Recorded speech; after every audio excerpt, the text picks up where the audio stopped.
បាទសួស្តីបងប្អូនទាំងអស់គ្នាថ្ងៃនេះខ្ញុំមកប្រាប់ពីរបៀបយើងដូរ password ដូរឈ្មោះ Wi-Fi យើងណា Wi-Fi ដូចគ្នាយើងដូរបានដូចគ្នាណារបៀបដូរវាតែមួយណាចាខ្ញុំប្រាប់ពីរបៀប connection ដល់ពេលយើងបើក Wi-Fi យើងមកនេះហើយឈ្មោះ Wi-Fi យើងនេះឃើញទេអញ្ចឹងគ្រប់ដុំ Wi-Fi ទាំងអស់វាមានឈ្មោះហើយនឹង password ឲ្យយើងភ្ជាប់ទាំងអស់ណាអញ្ចឹងយើងអាចចូលមកទូរស័ព្ទយើងមកណានេះអានេះខ្ញុំភ្ជាប់រួចហើយឃើញទេយើងអត់ទាន់ភ្ជាប់ទេយើងចុចលើឈ្មោះវាឲ្យយើងវាយលេខកូដអញ្ចឹងនេះលេខកូដវានេះឃើញទេលេខ1ដល់លេខ9ហើយលេខ0នេះឃើញទេអូខេអានោះដល់ពេលយើងភ្ជាប់ដល់ពេលយើងចង់ដូរ password វានឹងចេញឧទាហរណ៍ថាយើងអត់ចង់បានឈ្មោះអញ្ចឹងលេខកូដអញ្ចឹងទេអញ្ចឹងយើងដូរបានដល់ពេលយើងភ្ជាប់វាហើយយើងចូលមកជ្រុំណាកម្មវិធីអ៊ីនធឺណិតណាហ្នឹងហើយទាំងទូរស័ព្ទទាំង iPad computer អីគឺចូលអញ្ចឹងដូចគ្នាណាយើងវាយអានេះយើងវាយនេះដុំ Wi-Fi យើងគឺវាមានលេខ IP ឲ្យយើងវាយនេះ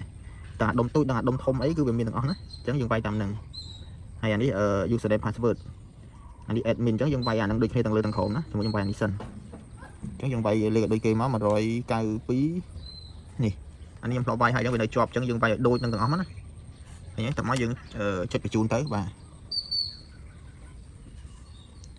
អូខេអានេះអានេះវារបស់ខ្ញុំវាធ្លាប់វាយហើយអញ្ចឹងវាស្គាល់ password ស្គាល់នេះណា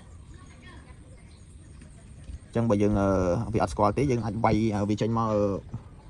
username ហើយ password អញ្ចឹងយើងវាយអាសោះដូចគេនេះមកណា admin អាលើក៏ admin អាក្រោមក៏ admin ហើយចុច login មកវាចូលហើយណាបាទ